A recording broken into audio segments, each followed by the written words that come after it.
Hello friends, welcome back to my YouTube channel Swati fashion boutique. आज के इस video में मैं आप सभी के साथ प्लाजो पैंट की कटिंग और स्टिचिंग शेयर कर रही हूँ। तो चलिए वीडियो को स्टार्ट करते हैं। इस प्लाजो पैंट को बनाने के लिए यहाँ पे मैंने 2.25 मीटर फैब्रिक लिया हुआ है। ये हमारे कपड़े की लेंथ है। हमको इसको लेंथ वाइज फोल्ड कर लेना है। तो यहाँ पे मैंने सीधे वाले पार्ट को अंदर की तरफ रखा है और उल्टे वाली साइड को ऊपर की तरफ रखते हुए मैंने पूरे को फोल्ड कर लिया है, डबल फोल्ड। अब हमने जो फोल्ड किया है वो हमने अपने हिप साइज़ को 4 से डिवाइड किया है। जितना भी आता है उसमें 4 इंच प्लस किया है और फिर इसको हमने विथ वाइज फोल्ड कर लिया है। ऊपर की तरफ सबसे पहले हमको एक स्ट्रेट लाइन ड्रॉ कर लेनी है।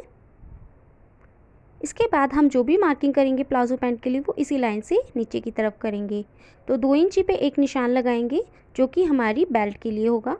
इसको भी हमको स्ट्रेट कर देना है।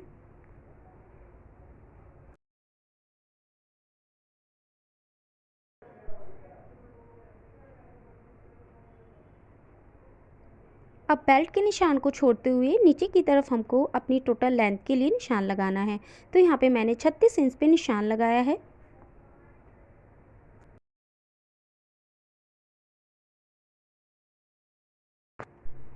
लेंथ के लिए जो निशान हमने लगाया है वहाँ पर भी हमको एक स्ट्रेट लाइन बना लेनी है। अब नीचे की तरफ फोल्डिंग के लिए हमको 2.5 इंची पे निशान लगाना है और इसे भी स्ट्रेट लाइन कर देना है। अगर आप कम फोल्ड करना चाहते हैं तो आप 1.5 इंची भी ले सकते हैं। मैं इसको थोड़ा चौड़ाई में फोल्ड करूँगी, इसलिए मैंने 2.5 इंची मार्जिन लिया है। तो सबसे पहले इसको कट कर लेंगे हम।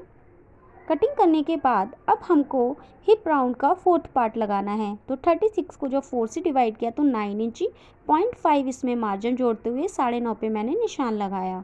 अब नीचे की तरफ आसन पे निशान लगाएंगे। तो जितना 9 आया है हिप साइज़ को 4 से डिवाइड करने पर उसमें आपको 2.5 से 3 इंची प्लस करना है। तो यहाँ पे मैंने 3 इंच प्लस किया है। अब इन दोनों पॉइंट्स को हमें मिला देना है स्ट्रेट लाइन में। तो देखिए ऊपर जितना हमको विथ वाइज लिया था हमने 9.5, नीचे भी इतना ही लेना है। अब ऊपर हमको दोनों पॉइंट्स को मिलाकर एक स्ट्रेट लाइन बना देनी है। अब जो नीचे निशान लगाया था उसको आगे की तरफ हमको 2.5 इंची पे बढ़ाना है। उसके बाद हमको यहाँ पे अपने आसन के लिए राउंड शेप लगा देनी है। तो जहाँ पर हमने आसन के लिए लास्ट मार्किंग करी थी वहाँ से हमको पूरा नापना है। उसके हाफ में हमको मार्क कर लेना है। तो देखिए ये 12 था टोटल, तो उसका हाफ मैंने 6 पे एक मार्क कर लिया है। अब नीचे की तरफ हमको मोहरी बनाने के लिए भी 6 इंच पर मार्क कर लेना है। अब नीचे हमको अपनी मोहरी के लिए निशान लगाना है। तो मैं यहाँ पे 8 इंच की मोहरी बनाऊंगी। तो इसके सेंटर जो पॉइंट हमने अभी लगाया है उसके दोनों साइड पे हमको 4-4 इंच का निशान लगा देना है।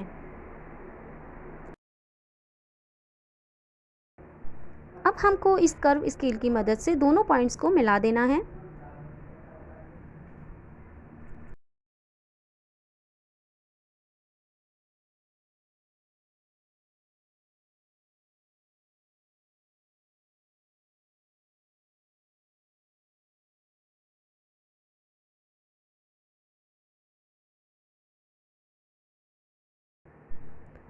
तो हमने अपने प्लाजो पैंट के फ्रंट पार्ट की मार्किंग कर ली है। अब हम इसकी कटिंग कर लेंगे।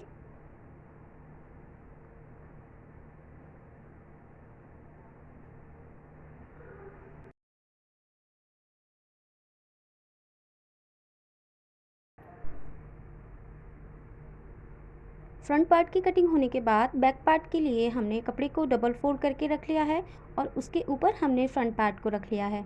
तो यहाँ पे मैंने लंबाई में ऊपर से 2 इंची बड़ा कट किया है बैक पार्ट को और नीचे से बिल्कुल बराबर कट किया है। चौड़ाई में हमने 2.5 इंची एक्स्ट्रा कट किया है बैक पार्ट को। बैक पार्ट में हमको 1.5 इंची लंबाई ज़्यादा रखनी होती है फ्रंट पार्ट से। तो हमने यहाँ पे 1.5 इंची पे निशान लगाया लंबाई में ऊपर की तरफ।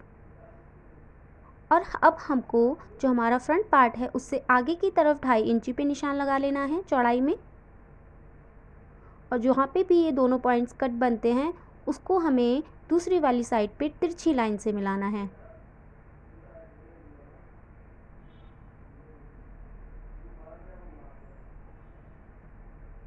तो ऊपर मैंने तिरछी लाइन से इसे मिला दिया है।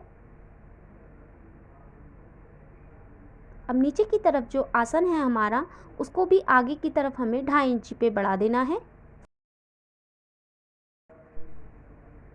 अब इन ऊपर और नीचे दोनों निशानों को मिलाकर हमें एक स्ट्रेट लाइन बना देनी है। उसके बाद यहाँ पर भी हमको अपने आसन के लिए राउंड शेप लगा देनी है।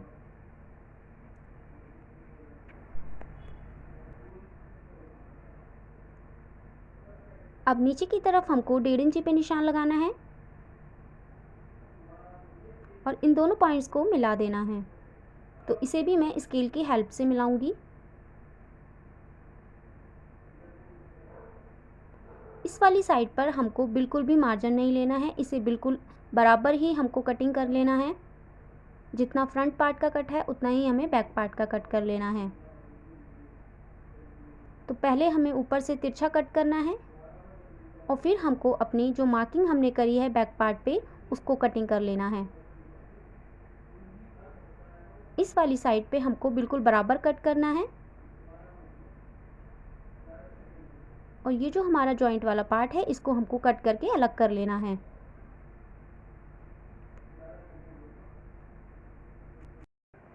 अब सबसे पहले हमको अपने दोनों पार्ट्स के आसन पे सिलाई लगा लेनी है। तो यहाँ पे मैंने दोनों पे आधा आधा इंच की दूरी लेते हुए सिलाई लगा ली है। इसके बाद हमको अपने बैक पार्ट को ओपन कर लेना है। बैक पार्ट के सीधे पार्ट पे हमको अपने फ्रंट पार्ट के सीधे पार्ट को रखना है और इसके साइड में सिलाई लगा देनी है। तो यहाँ पर भी हमको 1/2 इंच की दूरी लेते हुए सिलाई लगानी है पूरे में।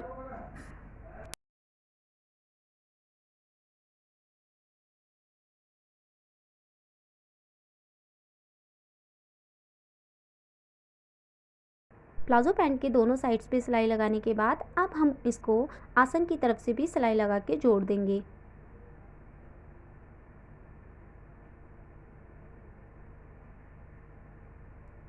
यहाँ पर हमको पहले मोहरी की चौड़ाई देख लेनी है। तो देखिए 8 इंच हमें चाहिए थी, आधा इंच इसमें बच रहा है। तो इस आधा इंच को लेते हुए हमें इसको पूरे पे सिलाई लगा लेना है।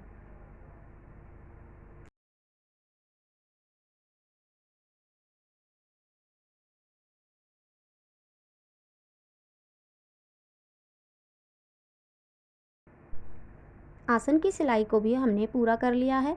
अब हमको नीचे मोहरी को फोल्ड कर लेना है। तो मोहरी को फोल्ड करने के लिए मैंने 2.5 इंच एक्स्ट्रा लिया था, जिसमें पहले मेरे को 1/2 इंच फोल्ड कर लेना है। उसके बाद इसको मैं 2 इंच चौड़ाई में फोल्ड करके पूरे में सिलाई लगा लूँगी। इसी तरीके से मैं पूरी दोनों मोहरी को तैयार कर लूँगी सिलाई लगा के।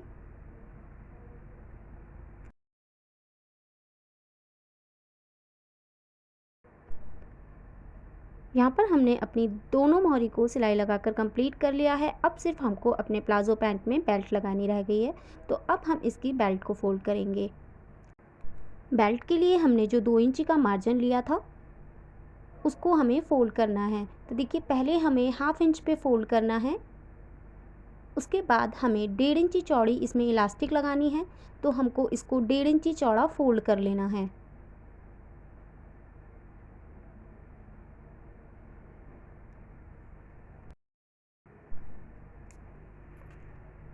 इसी तरीके से हमको अपने बैक पार्ट को फोल्ड करना है। देखिए बैक पार्ट में हमने जो 1.5 इंची आसन की तरफ से बढ़ा के लिया था, उसको हमको 2 इंची पर ही फोल्ड करना है।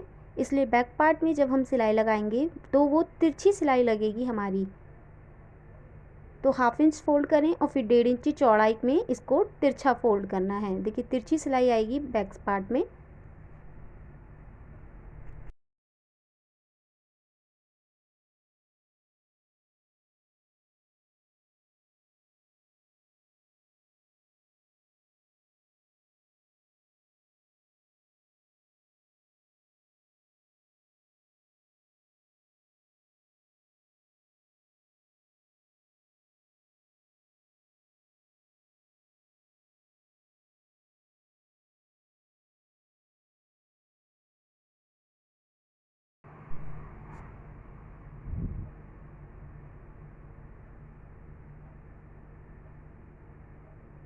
बेल्ट में हमको 2 इंच का गैप रखना है जहाँ से हमको अपनी इलास्टिक डालनी है। तो इलास्टिक डालने के लिए देखिए जितना भी आपका वेस्ट राउंड है उसमें से आपको 5 इंची माइनस कर देना है और जितना भी आता है उसमें हाफ इंची प्लस करना है। तो मैंने 32 में से 5 को माइनस किया तो 27 और हाफ इंच मैंने एक्स्ट्रा प्लस कर लिया है। अब पिन की मदद से हम बेल्ट में इलास्टिक को डाल देंगे।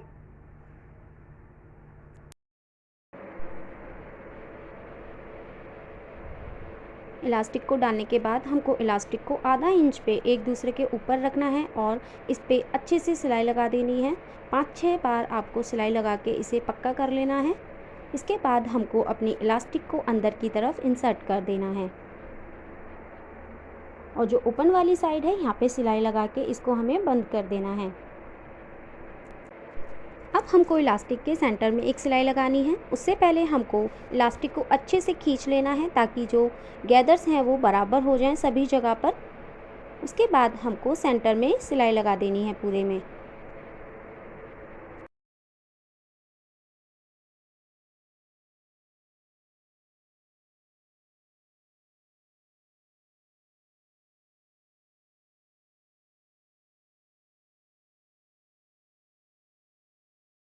हमारी प्लाज़ो पैंट बनकर रेडी हो चुकी है। आपको ये वीडियो कैसी लगी है कमेंट ज़रूर कीजिएगा और प्लीज़ वीडियो को लाइक शेयर और मेरे चैनल को सब्सक्राइब भी कीजिएगा।